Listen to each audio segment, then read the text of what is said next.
Hello, everybody. Come on in. Welcome, welcome, welcome. So good to see you here. Thrilled to have you joining here at the World of the Empowered Principal. Come on in. And this is week 4 of the spring training series that I'm doing if you're watching this in real time, it's 2024. And today is one of my favorite topics. We're talking about impact. So come on in, get settled in. If you're watching this live, if you're here for the very first time, if this is your first time ever experiencing any type of trainings or programs in the Empowered Principal world, welcome. Please feel free to say hi in the chat. Let me know that you're here. I would love to acknowledge you and say hello, to meet you. And if you're watching the replay, I'm sending you welcomes and lots of love and light. All right. So as you're getting settled in, I'm going to tell you just a little bit about who I am for those of you who are brand new to me. And if you have been in my world for a long time and you know who I am, or you coach with me, or you've thought about coaching with me, you're one of my members of my audience, I just want to say thank you so much. I am so honored to be offering this really highly valuable content in this new innovative way of thinking and responding and approaching school leadership. So thank you so much for your support and your interest in the Empowered Principal process and the Empowered Principal coaching program. So today we're going to talk about impact. Now, I want you to think about the word impact.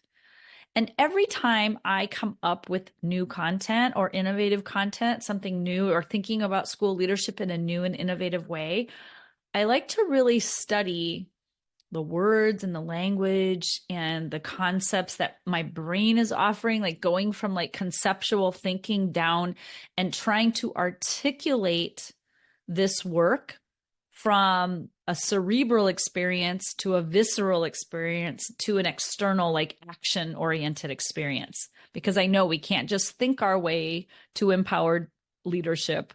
We can't just feel our way there. We have to think and feel and do. Okay. So when you're thinking about impact, I know we say in school leadership, I want to make an impact. I'm here to make an impact. But what we don't really take the time to do or really even contemplate is what kind of impact. And what do we personally mean by impact?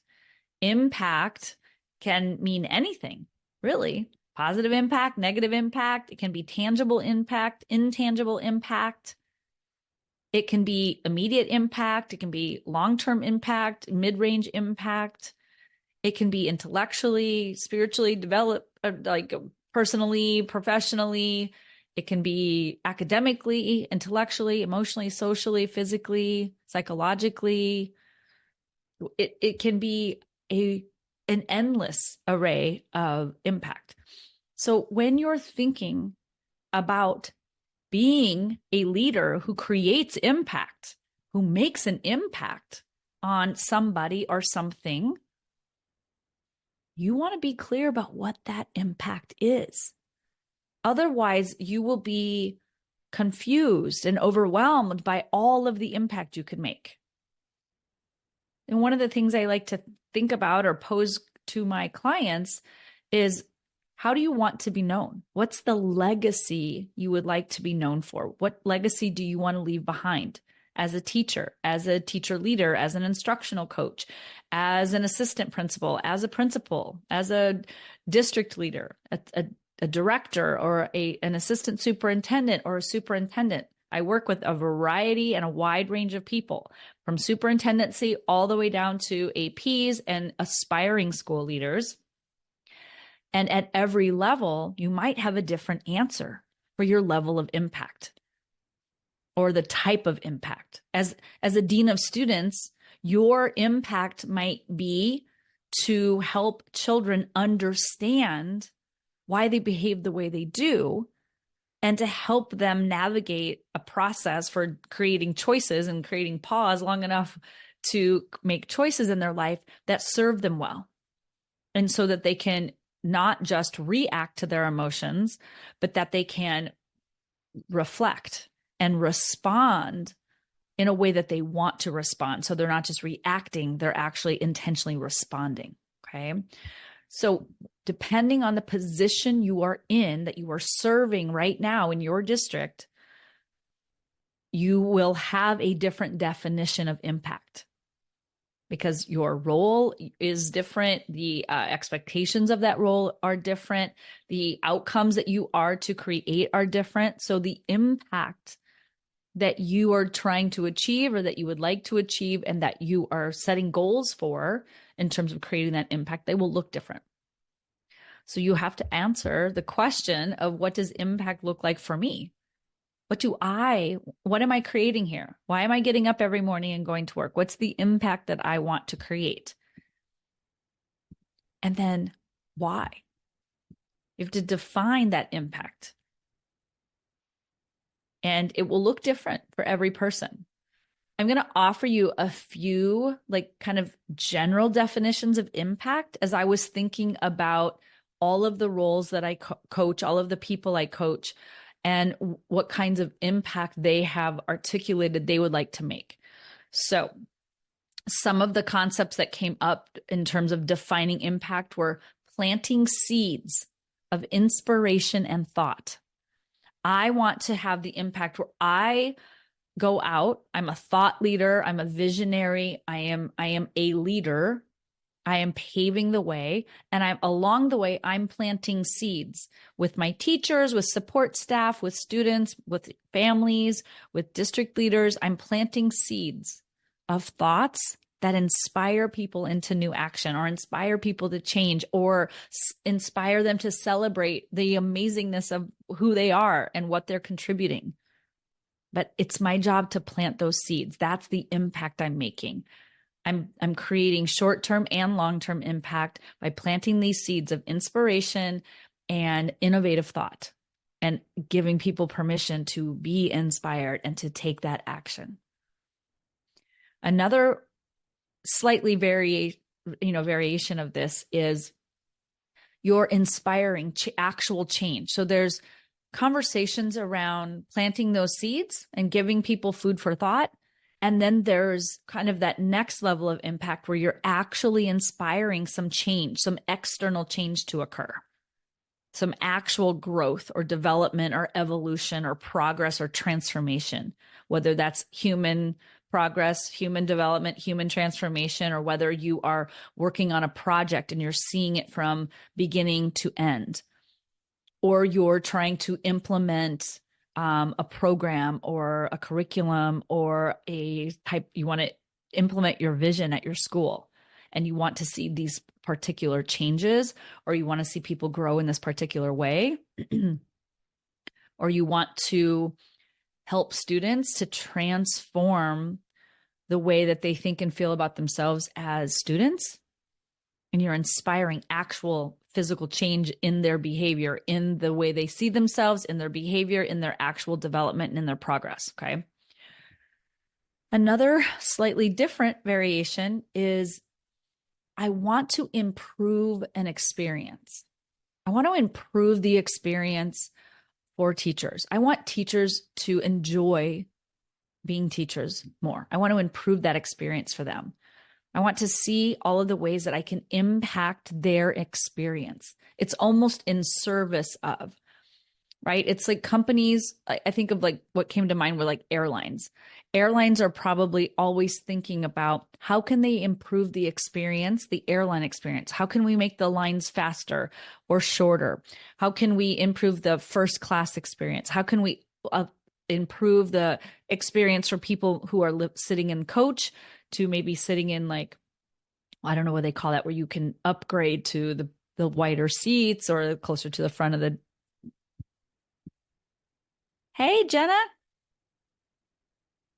come on in. Good to see you.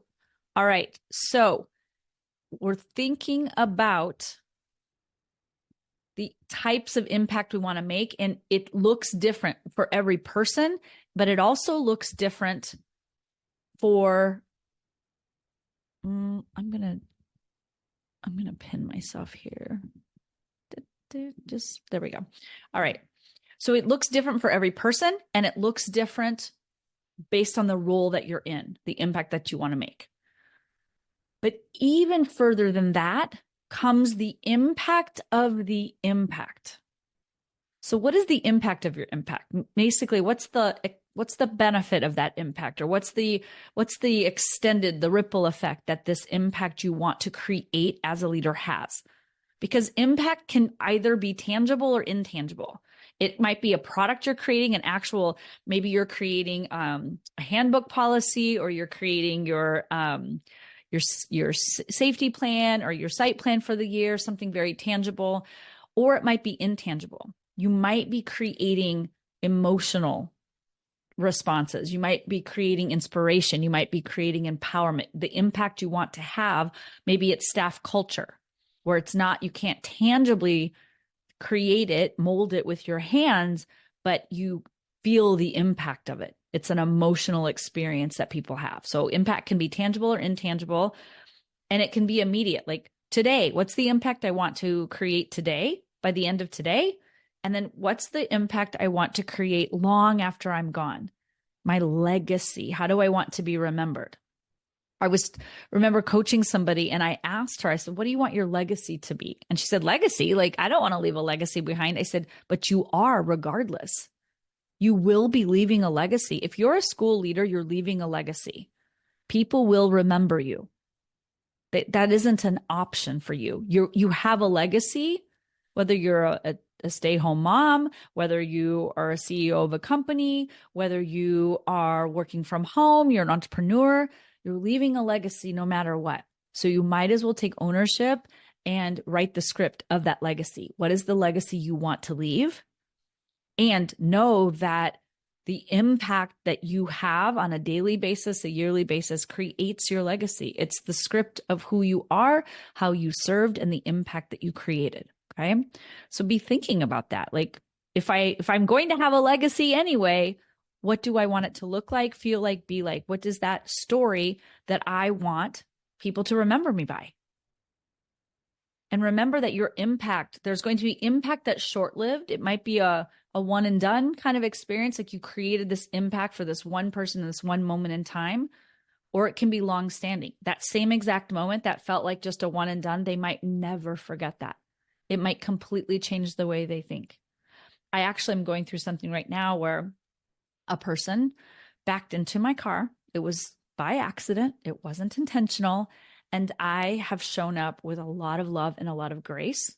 And this person just cannot believe how kind I have been, how gentle I've been, how understanding and loving and forgiving I've been, while also calling her and saying, we need to get this resolved. And she's more than happy to do it. But the way I'm approaching her, it's because I want to be known as a person for the rest of my life as somebody who chooses love as the filter through which and compassion as the filter through which I handle every situation, even unfortunate ones. So be thinking about the impact that you want to have in terms of the role you're in, the multiple roles you're in, right? You're professionally and personally, but also the greater impact you want to have. Like, you aren't going to be in this one job forever. You're going to want to have an impact that expands and evolves as you progress in your career. And there are endless ways to create impact. You can create physical impact, right? Making things physically more comfortable. Mentally, you can create impact. You can expand somebody's mind. You can help them expand emotionally and help them grow into emotional maturity and emotional regulation. You can grow and create impact financially, create more money in your life. By being of service, you can increase your impact in your family financially. Socially, you can increase your impact socially. For kids, you can do it academically or intellectually. Creating opportunity for somebody adds impact. But all of this comes down to helping people, and I'm going to talk about this more in depth, it's a self-identity issue. Creating impact for yourself and for others involves increasing, expanding, evolving your self-identity in order to help somebody else evolve their self-identity so that their expansion of what they believe is possible for themselves creates a bigger impact for them. So impact, having an impact, being impactful with other people begins with having impact yourself. And if impact and empowerment, if those words are kind of interchangeable, right? I see them as interchangeable because if you have impact, you are empowered. You are in a space of power, empowerment. Then in order to empower other people, you must see the power within yourself. You cannot empower other people when you're coming from a place of disempowerment. It doesn't work like that. Okay. So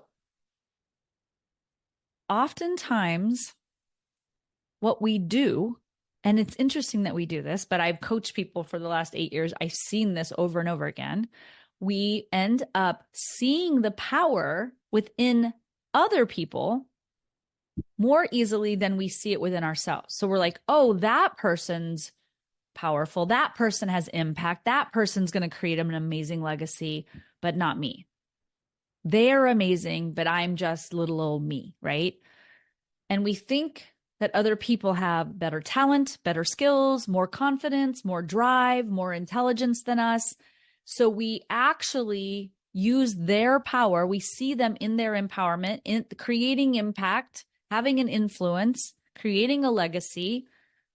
And then we use that against us to make it mean that they're powerful and therefore we are not as powerful. And we actually use it to disempower ourselves.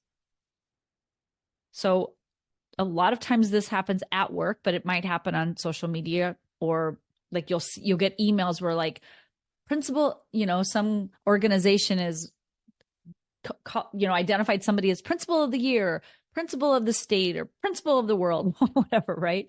But you're thinking like, oh, that principal's got it all pulled together. That person must be happier than me. They must have it all together. They're less stressed. They know what they're doing. Look at me. I'm a hot mess. Everybody likes that person. That person's energy is just so up there. They get all this stuff done. They're amazing. They're getting all the accolades. But then we make that mean because that person is in creating impact, we're using it and leveraging it against us to make us feel bad that we're not impactful. And we start to ask ourselves questions like, well, why am I struggling? What am I missing? What's wrong with me? Like, why is it so easy for them and it's so hard for me? But I want you to think about the impact of these questions. These questions literally take you on a search. You're going to go out, you're going to ask these questions, and your brain's like, okay, let me get to working on that. You literally send your brain off down the path of collecting evidence for how insufficient you are. Like, what's wrong with me? You ask your brain. Your brain's like, let me count the ways. I'd be happy to share with you what's everything that's wrong with you. Or you ask it like, why am I struggling so much? Like, what's wrong with me? Like, why am I struggling? Here are a list of reasons why you're insufficient. It will do that. You're sending it out. You're saying, can you please go help me understand why I'm so broken and so wrong and I'm missing the boat and I'm not being impactful? You send it out on a mission, distracting it, asking it to collect all this information. Why is it so easy for her and not me? Here's why. You're the problem. It's you. Inherently, you're just not good enough. Oh, well, that's going to be a problem. How can I create impact if I'm inherently insufficient? You say, what am I missing? I don't get it. I've done all the things. What am I missing? And your brain's like, there are so many things that you're missing. I don't even have time for you right now. I can't even list all this out. I want you to notice the questions that you ask yourself matter. You cannot be impactful when you're looking at other people in their empowerment, creating impact, and you use it against yourself to disempower yourself. Now, I know at least with my clients, I know that you can wrap your head around this like at an intellectual level. And then you're like, okay, I get that I do this. I shouldn't do that. So why do I do it? And here's my theory. There are different versions of you as a principal. And your self-identity as a leader really, really matters. This is my like next level aha. There's the educator in you, the teacher in you, compassionate, empathetic, understanding, relational, like prioritizing relationships, focusing on how you're feeling. And then you have the boss in you. That's the taskmaster, the get things done, the productivity, the empowered version of you. All the meetings, fired up energy. It's like go time. You're like productive, get it done. So there's this like educator portion of you, there's the boss in you, and then there's the leader that has to be the visionary, the inspiration, the person creating impact. You have to be the one, like the whole enchilada, the whole package. You have to be the educator and have an educator mindset and heart. Then you've got to have the boss hat on. You've got to be that taskmaster and productivity and get all this stuff done. And then there's the leader where you combine the two. It's the balance of those two together. It's like where brain and heart and soul work together as a team, where you take emotional ownership, emotional maturity, emotional regulation, and you use it to manage your time, manage your planning, to create balance, to build relationships, and to hold adult, mature conversations, to communicate and articulate clearly, to really work that skill of communication and relationship building, to step into your leadership, and to really see that all of that is impacted by emotional regulation and maturity. Your identity as a leader, how you see yourself, how you talk about yourself, how you think about yourself, how you feel. Your identity as a leader, in order to create impact, you need to see yourself as empowered, as having the power to create influence and impact. So how does identity have anything to do with impact? Here's the process. Identity is a form of self-efficacy. It's your belief. Efficacy just means the belief in your capacity and your capability to achieve or accomplish something. So you became a school leader. Now, do you believe you have the capacity and the capability to be accomplished and achieve success as a school leader? Most people, the gap is huge. You jump from being a teacher or a teacher leader into an administrative role. There's a gap in efficacy. You might know that you can handle yourself in a classroom, and then maybe you became an instructional coach, and then you had a gap in like, but can I coach adults now? Now I'm working with adults, not children. There was a gap. And then you go into school leadership. There's a whole nother gap.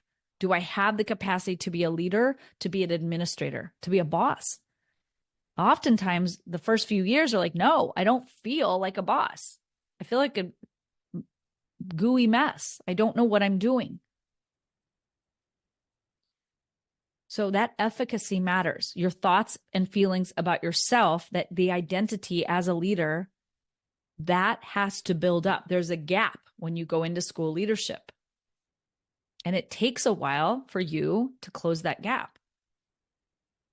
But as you're doing that, you don't wait until the gap is closed before you create momentum and energy to do the job, because you're doing this all at the same time. You're co-creating. You're building up your efficacy, which is building up your energy, your momentum. Like you're working every day to like build up your identity, to build up that efficacy. I handled this. I did that. I solved this. I learned this. It's the conception of your thoughts and your ideas and the interpretation of what's going on around you and all the stimulus coming at you, and then making decisions that generate momentum. So you have thoughts about yourself that generate energy, fuel, momentum that puts you into action. And then the actions that you take creates this impact. That's the result that you're achieving. But it comes from a place of empowerment, your sense of agency, your sense of authority, you're giving yourself permission, feeling powerful, feeling like you have a say and that you have the capability to actually go and do the job. But in order to do the job, in order to take the actions, you have to believe that you are capable. If you didn't think that you were capable, let's say this. Let's say you're like, somebody says, hey, I want you to drive in the Indy 500. And you're like, I do not know how to drive one of those cars. Oh, no, it's okay. Just put on the race gear. Here's these special little shoes. I don't really know. Here's a helmet. Get in the car. And then like, there's these paddles and you just go. You'll figure it out. That's what it feels like, right? You're like, oh my gosh, I'm dressed like a race car driver. I'm sitting in a race car and I don't know what is going on here. That's what happens when you get into school leadership. And there's all these bells and whistles and buttons, and they're probably talking, they probably have mics and speakers or whatever in your ears, and they're trying to coach you on the drives and this and that and the curves and the turns. You're overwhelmed, right? You just don't even go. If you don't believe you can do it, you're just going to sit in the car frozen. You're not going to drive. But if somebody says, hey, we're going to teach you how to do this, and we're going to take you to a small racetrack that has a straight little stretch, and we're going to be in the car with you, then you are like, okay, tell me what these things are. You're going to learn along as you go. You're going to be in the car. You're going to drive it today, but you're going to get the coaching, the guidance, the support that you need. It's going to feel a lot safer. You're going to feel a lot more confident, and you will feel like, oh, I'm going to be able to drive this car. That's what school leadership feels like. So to create the type and level of impact that you desire as a leader, which you have to define for yourself first, you have to have the self-efficacy, the belief in yourself, that you have the capacity. Future you has the capacity. Future you has the capability to create the impact. But you also have to apply at the same time the energy of inspiration to your actions to create that impact. So you've got to get in the car with some coaching, with some guidance, and you have to push the buttons and get some right and get some wrong and push the gas and not know how to stop and learn how to turn the car and navigate around other cars. You have to do both. You're building up your identity while you're building your identity. You're learning how to drive the car. You're learning how to drive this school and be a leader of the school while you're in the seat, learning and figuring it out. That's what the Empowered Principal program does. It's the coach that sits next to you and says, hey, let's slow this down. Let's take this one step at a time. I'm going to guide you through. Here's what this is. Here's what that is. Here's how to hold this conversation. Here's how to prioritize your calendar. Here's how to feel better. Here's how to coach yourself off the ledge. We're going to make sure you stay safe. Here's a helmet, right? So efficacy, this is the secret formula that I finally figured out that creates impact. Your efficacy plus your energy, the fuel in which you use to fuel your actions, equals impact. So self-efficacy is identity and belief in yourself to create that desired result, right? So when you have high levels of self-efficacy and you have emotional fuel that feels really good, when you add those two together, you create more impact. It's empowerment. Efficacy plus energy equals empowerment. That's the equation. And I've never been able to articulate it so clearly and so simply, but it took me 7 years to figure this stuff out. to see it over and over, to coach this many years and to see like, oh, here's the formula. And it works. I've coached dozens and dozens of people, and I've presented to hundreds and hundreds of people. And this is the equation. If your self-efficacy is low, your energy is going to be low. It's going to be low impact. When your self-efficacy starts to raise, your energy raises, your impact raises. This is how it works. So I want to say something that's very simple and profound at the same time. It's a 2-word sentence. You matter. You matter. Creating impact is knowing without a shade of a doubt that you matter.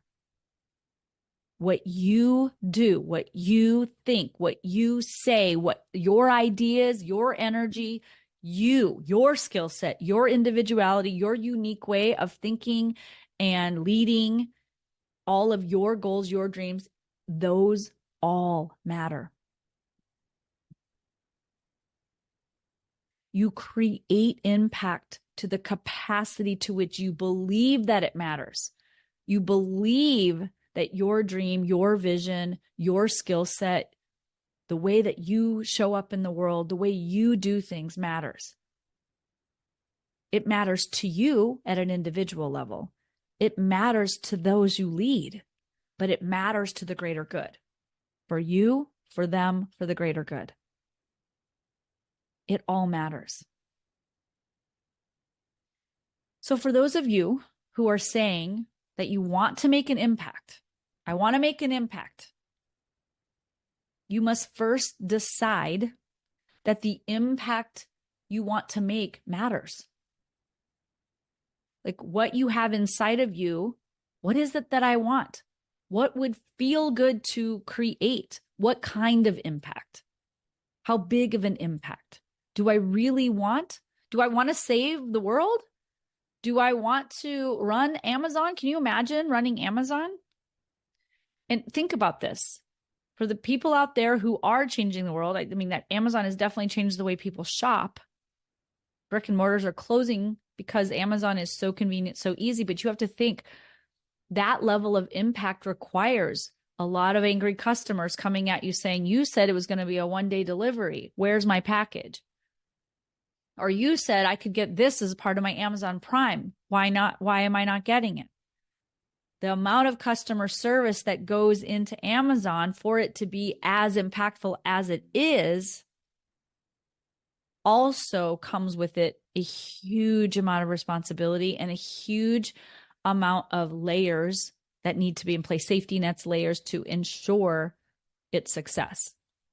So when you're thinking about the kind of impact you want to make, it's like, yeah, I want to change education. Do you? Because with that comes a lot of responsibility. But right now, you might just say, I just want to impact my school. I'm a school leader. I want to impact where I'm at right here, right now, doing this thing. You have to decide the impact you want to make. One, that it matters, and that you are the one to make it happen because you're the one in the position. Nobody else can do it for you. But you're there because you matter. Your teachers are there because they matter. Students are there because they matter. The people you are working with, everyone matters. And how you show up, the energy, the approach you take, it matters. Believing that it all matters is what gives you the energy and enthusiasm to take the actions required and to generate that momentum so you can start moving towards the impact. Now, why don't we just get up every day and have the perfect amount of efficacy and the perfect amount of energy and the perfect amount of empowerment? Humanness. We have triggers, and triggers create obstacles. There are triggers. There are situations that come up that are going to trigger your thoughts and emotions. And before you even know it, you're going to be in reactive mode. It's going to take you out of intentional mode. You just something hits you, This just happened with my son on the phone the other night. He said something and I was like, whoop, I got into mom zone. I'm like, the kid's 25. What am I doing? No, but I got triggered and I went right without even, it's like this. You go into reaction mode versus being intentional and pausing before you decide to respond. So it happens because we're humans. It's not a problem when it happens. It's normal when it happens. We just need to identify those triggers like, oh, I've been triggered. I can feel my energy has shifted from positive and intentional to a little more reactive and unintentional. That's it. You just, there it is. There it was. Okay. It creates awareness. Awareness is required. And the trigger is the awareness button.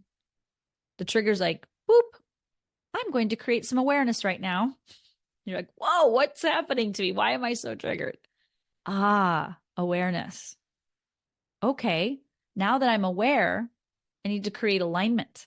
I need to get back in alignment because this doesn't feel good. The way I'm thinking and feeling right now, it feels off, doesn't feel right.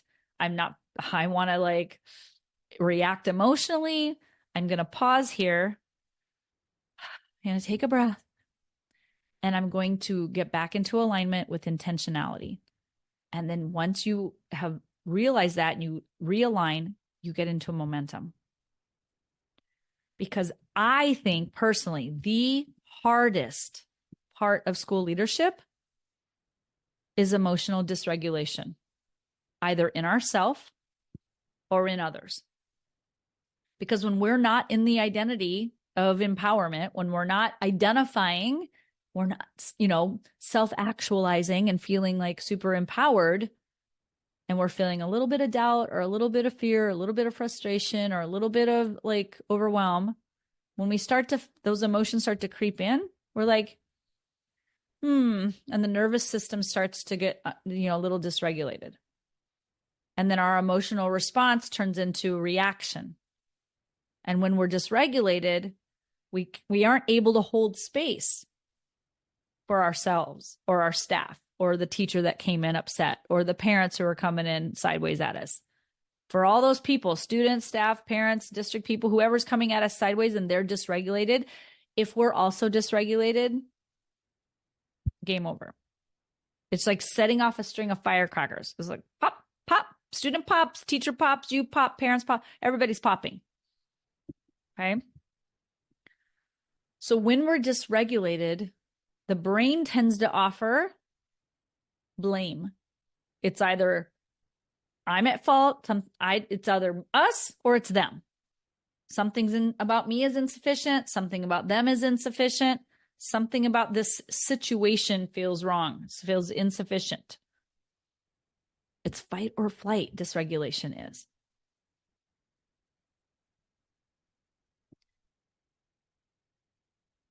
When you get triggered, oftentimes it's something external. Sometimes you can trigger yourself, right? With thoughts. I know I wake up and I'm like, why am I having all of these incredibly low self-efficacy thoughts today? These are not feeling good. So that does happen. But oftentimes it's external. It's another person. It's a situation. It's the weather, the traffic. It's, the long line at the grocery store. It's social media. We're like, oh, look at all those principals getting awards. Look at all those principals who are home living their best life while I'm overworking.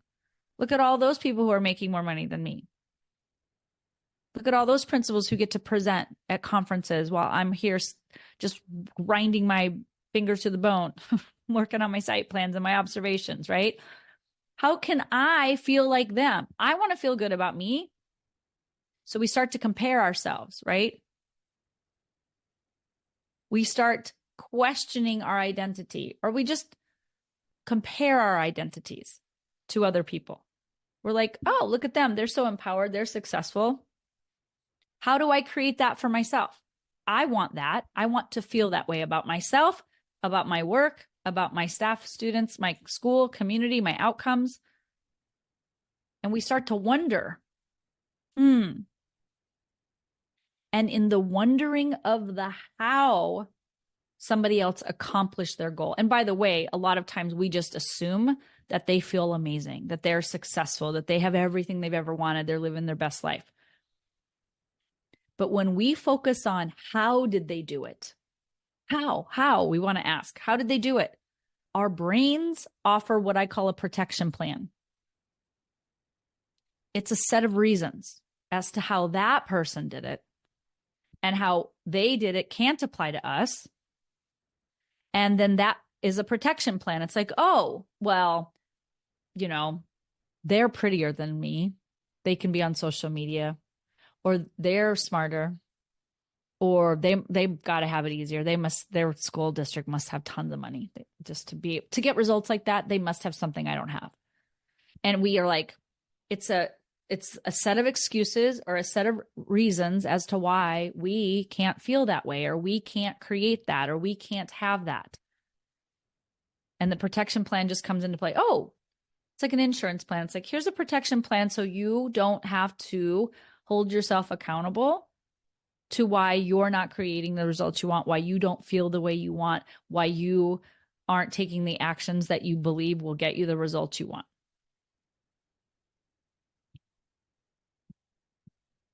You think they've got something you don't.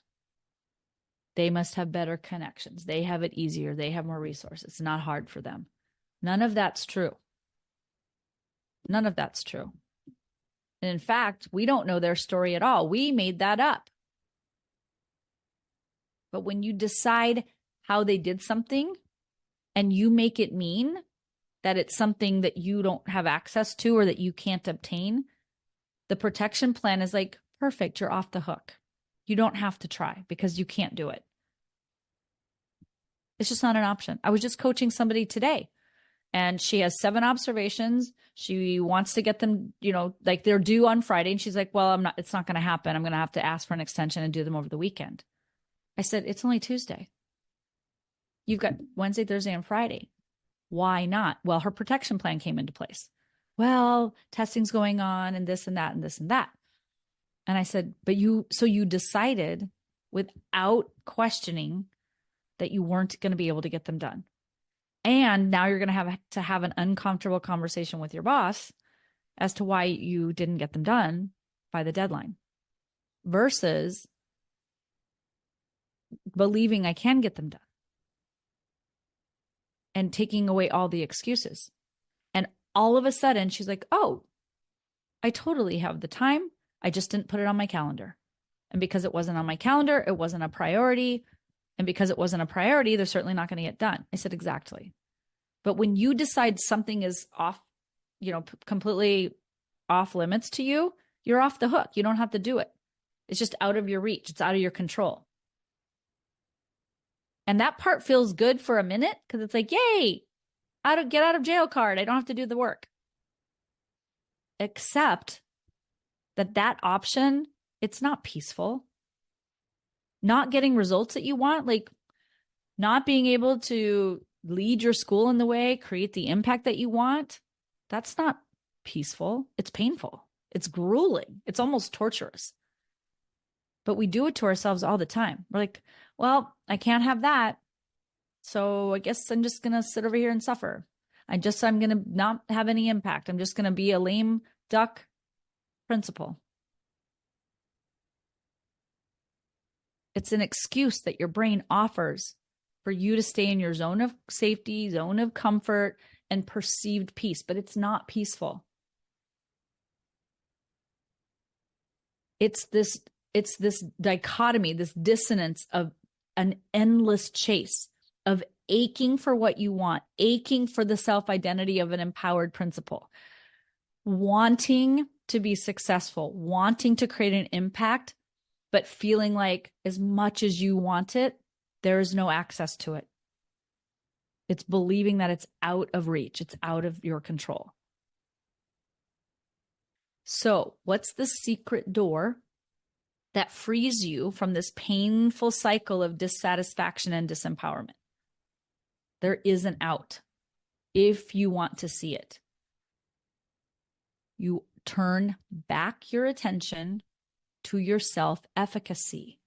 You have to focus on your identity as a school leader, your talents, your strengths, what got you here. You realize you did accomplish getting the school leadership position. You did grow your income. You do have an impact. You already are a person of impact, a person of influence, a thought leader. You are creating a legacy already. It's in the works. The adversities you overcame that nobody else had to do but you. You come as a unique package. You're a freaking miracle because there's only one of you on the planet. And you are the one that landed this job. You are the one they hired. They wanted you. It's kind of like when you're dating. It's like the one. You date a lot of people and it's like lovely people, nothing against them. But then you meet the one, the ideal mate. And then you land the job that's the ideal job, the one. And did you know that you are the one for them? It's almost hard to wrap our heads around.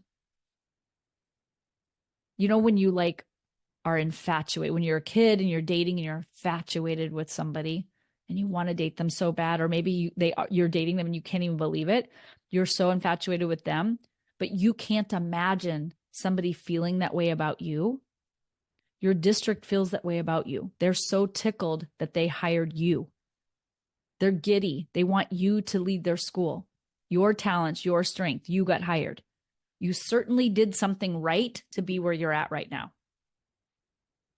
And every time you level up, when you go from teacher to teacher leader to AP to principal to other districts, other schools, you go up and you go into district level leadership, directors, coordinators, assistant soup. When you go up that chain, should you decide to, should that be your destiny and your destiny, your legacy, should that be the decision you make for your career path, every single time you level up, it's going to be accompanied by a self-efficacy assessment.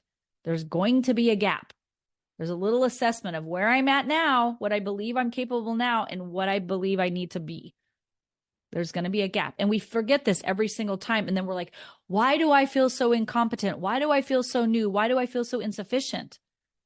It's because you intentionally decided, I choose to grow. I choose to evolve. I choose to transform. I'm a human and I'm developing until the last breath I take. So I'm going to go through this gap period where my self-efficacy needs to be assessed and it needs to be questions and I need to like learn new skills to expand that self-efficacy. And you just step into new opportunities to expand yourself and what you think you're capable of. And every time you do that, you expand your empowerment, you expand the impact that you create through expanding higher and higher levels of self-identity, self-efficacy, higher levels of energy. Because every time you get into a new job, you're like, whoa, okay here. I got the keys to the office, but am I really ready for this? It's like when I brought Alex home from the hospital, he was 2 weeks early. I missed my last 2 weeks of baby prep classes. We had him. We brought him home and I remember just looking at him in his little car seat, like, what now? I don't even know what to do. I didn't feel ready. It was crazy. Guess what? He's 25 now. So we made it. But you think to yourself, can I handle this? I just signed up for life, an impact on this little creature, this little human. Can I handle this? Am I capable? Do I have the capacity? The answer was no. I did not know what I was doing. I had to be driving the car while I was learning how to drive the car every single day with him. And you know what happens? You figure it out because your identity is, I figure things out one step at a time, one day at a time. I'm open to learning. I'm open to being new. I'm open to being confused. I'm open to being overwhelmed. I'm open to being that awkward feeling of not knowing what I'm doing. I'm open to it. And that is what builds your capacity. So the path to impact is at first when you step into a new position or you step into like taking on more as a school leader, maybe you've been in this position, you're like, I've got this, now I'm going to add on a little bit more. Your answers to this are going to be shaky. Your belief is going to get tested. You're going to fail the exam the first time around. Like your self-efficacy will be tested. There will be an examination to test your skills and your capacity to believe in yourself. You're probably going to fail multiple times. You're going to go through these conditioning exercises. You're going to get up and go to the racetrack every single day, and you're going to get in the car and you're going to practice. Your baby's going to wake up and you're going to have to figure out what today brings. But you will practice and study. You'll go to school and you'll figure out today. Today, this new situation happened. Tomorrow, that situation happened. I just did my 3-month plan and I didn't even realize like how soon testing was coming up. You will practice and study. And then you'll be like, oh, I spent all this time over here thinking that was the most important thing. And I learned that really it wasn't. I should have been over here. But eventually you'll get it. You'll pass, you'll succeed, and you'll move to the next level. Impact, impact, impact, expanding, growing. So here's the empowerment plan that creates impact. 3 steps. Number 1, define. Define the kind of impact you want to make and why. Step 2, declare. You're going to declare the identity of the version of you that creates this level of impact. Who do I have to be to create this impact? And then 3, develop. Develop this identity over time through the combination of thought work, building up your belief, and building up your action. That is what creates impact. It's basically the process of human development. It's the process that we simulated in schools for the most part, right? Doesn't it sound familiar? Like we're in the school of life. Here's the funny thing.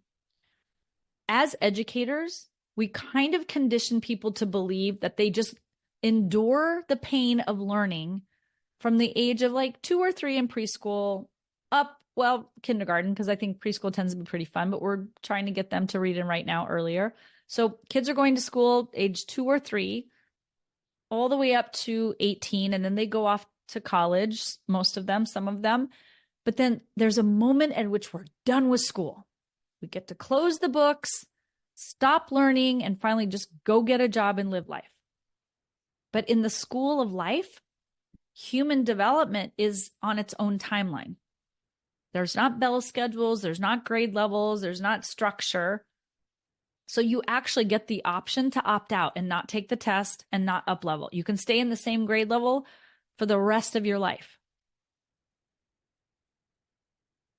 if you want. If you don't want to up level, if you want to keep your impact the same, you just stay stagnant and you don't learn. And you'll get invitations in your life to master the material. But you don't have to accept the challenge. You can avoid it, you can deny it, you can buffer it, you can push it away, and you can just stay as you are right now. Should you not accept the challenge? Right? Somebody's like, you should be a school leader. Oh, no, that looks too hard. I'm going to stay a teacher.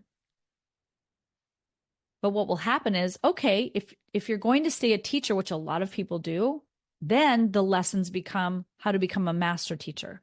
And new challenges will present themselves. New kinds of parents, new kinds of students, new types of learning needs. They will present themselves. You'll have to up level whether you stay a teacher or whether you up level career-wise and you're like, okay, I want a position change in order to up level. There's different ways you have impact, right? You can decide, I'm going to be the most impactful 3rd grade teacher on the planet. I'm going to up level and be a master 3rd grade teacher. I'm going to be a master elementary teacher. Nothing's wrong with that. You can go be a master bus driver for 30 years and drive kids safely and never have one infraction on your driving record, because you're a master at taking care of kids and make sure they're driving to and from, and you have relationships with them. You can be a master bus driver, just as valuable. Master cafeteria, master technician, master secretary, all of it. But in this program, with this group of people, we're here to be empowered principals to create the most impact we can. So once you up-level your self-efficacy, when you're like, okay, I think I am ready. I think I am capable. I do think I have the capacity to do this. That's going to put you into so much energy and what you need to study, what to gain momentum, the actions you need to take towards the impact you want to make. But you're going to get tested. You're going to be tried. Does that efficacy hold true in this situation? How about that situation? How about over here? And you keep learning and growing until you pass the test, until you achieve the impact. And then what will happen is you'll be like, I'm ready for the next challenge. And you might stay there for a while and enjoy that level of success. You might stay on that level and just, let me just be here for a minute and embrace it, enjoy it. But eventually you're going to want to up level, because this program's all about up leveling our lives personally and professionally. This is a life and leadership coaching program.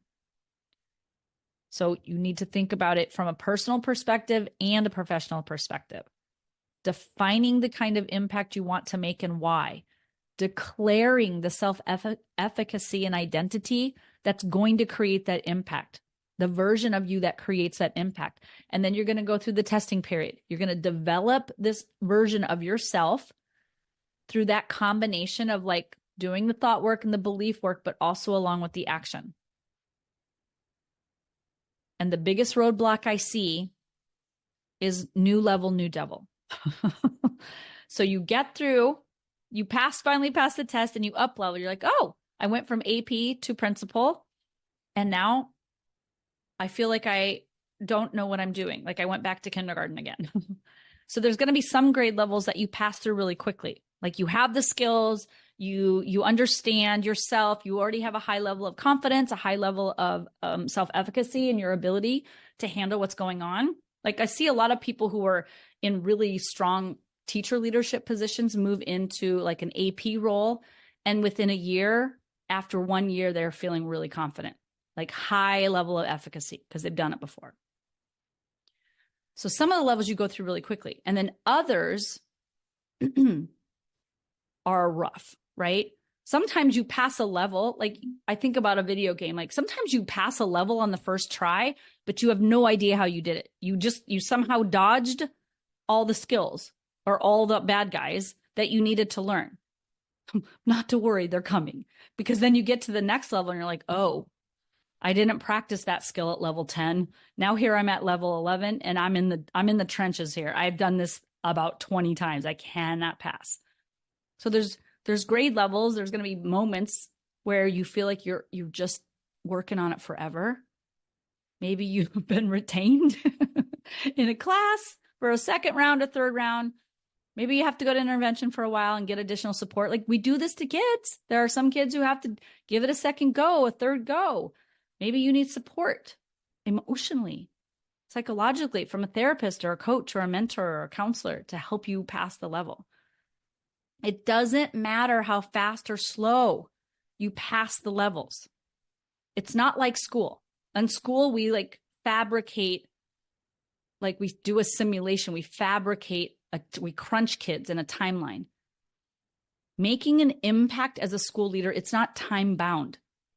It's not grade level bound. It's not a cookie cutter recipe where every leader on the planet has the same number of days and the same number of school, same hours per day. We're not doing that. Your impact's more like getting on a roller coaster. Sometimes you're going to get on, you know how you grind, most of them, at the very beginning, you grind up this big hill. And it's work, conditioning, like anticipation, right? And then there's that moment that you peak, and then this lightning rush. You rush down to the bottom, and it's twists and turns and this and that.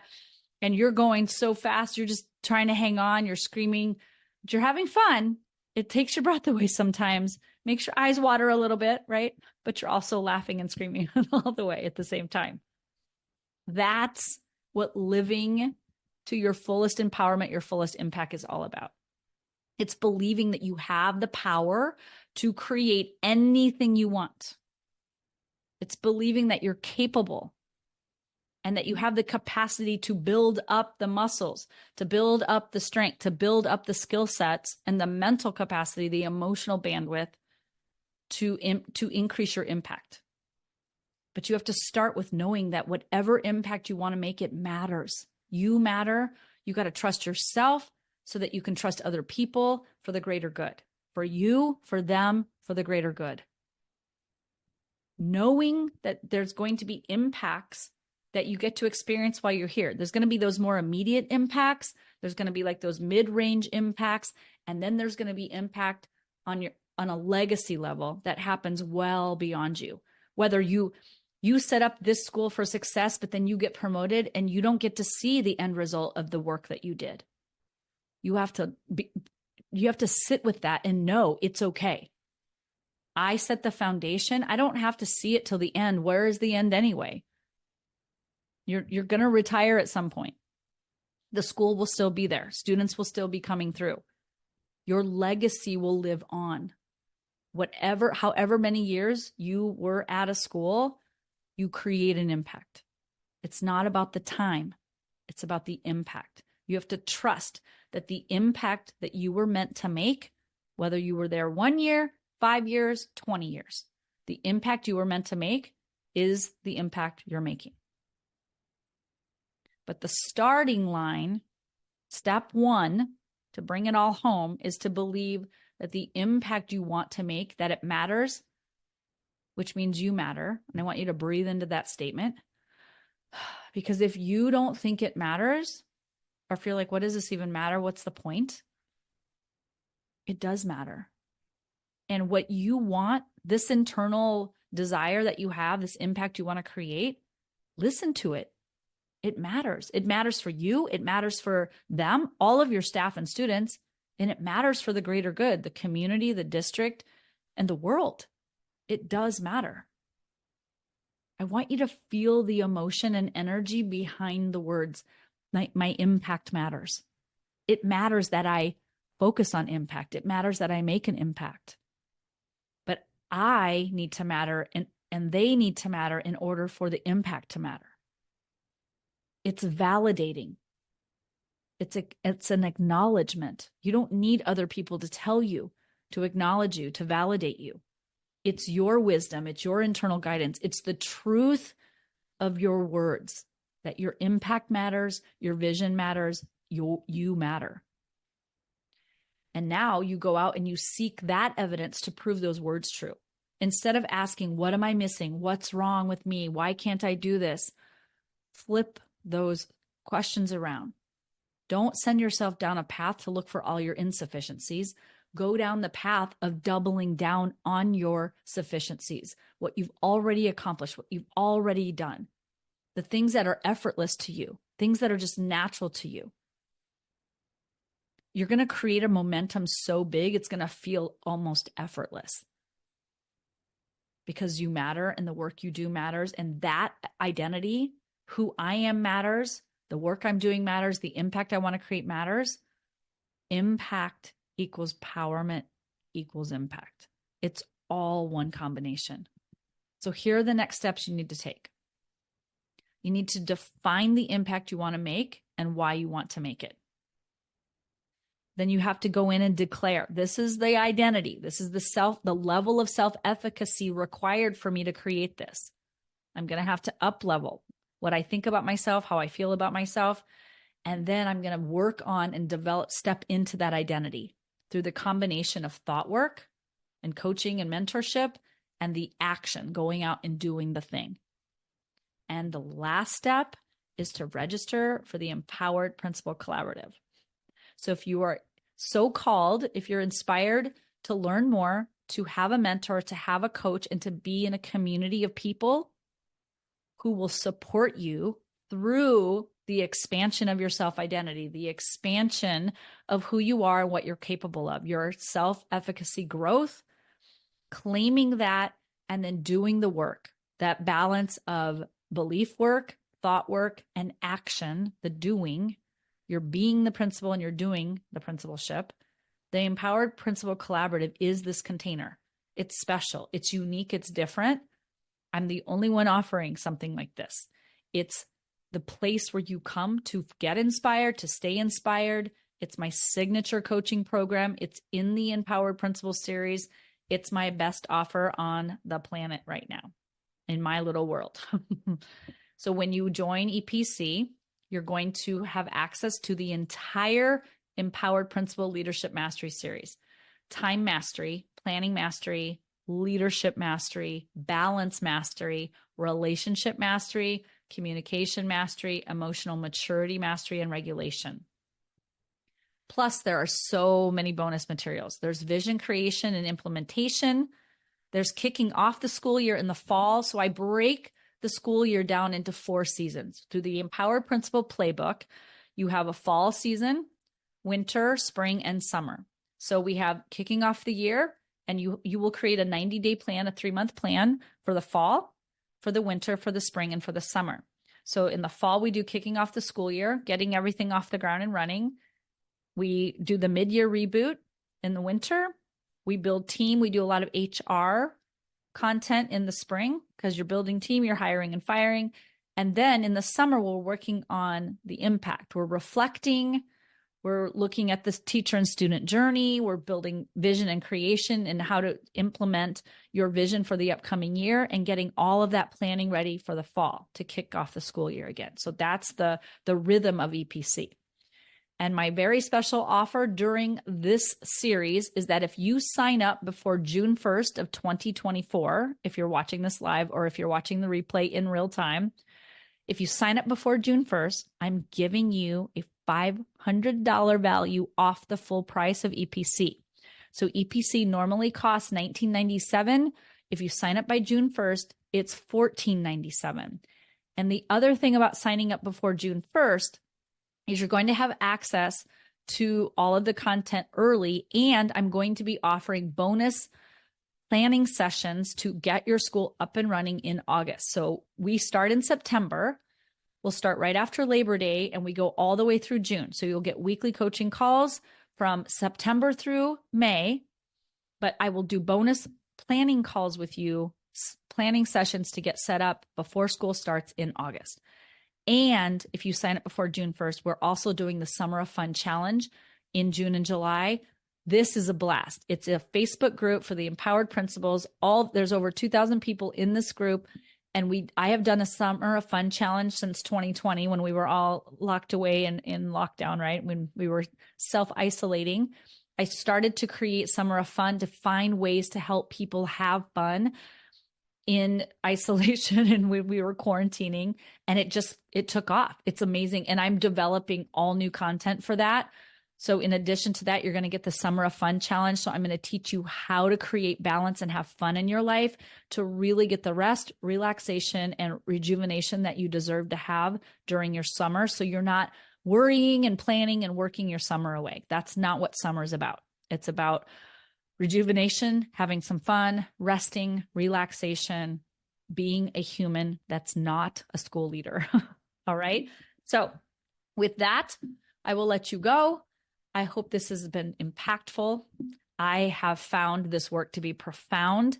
I think it's some of my best work yet. I'm so excited for the EPC group next year because we are expanding into creating identity work. We're doing inspiration work. Oh, thank you, Lisa. I so appreciate that. You're so, so sweet. Oh my gosh. Hello. It's good to see you guys. Hey, hello. Do it. Jenna's saying do it. It's the best group for principals. Yep, I agree. It is the very best. You guys are so great. I can't wait to have you guys in there. And it's one of the most fun groups. It's inspirational, but it also dives deep into not just the technicalities of being a school leader, but it really goes into the mental and emotional support required for school leadership. So come on in to EPC. Let your friends and family know that you're going to be joining EPC. If you've got colleagues, please invite them in. They also will get the discount. If you refer somebody in, they get the $500 bonus off as well. Okay. I love you all. Have an amazing rest of your evening, and we'll see you real soon. I'll see you in EPC. Talk to you soon.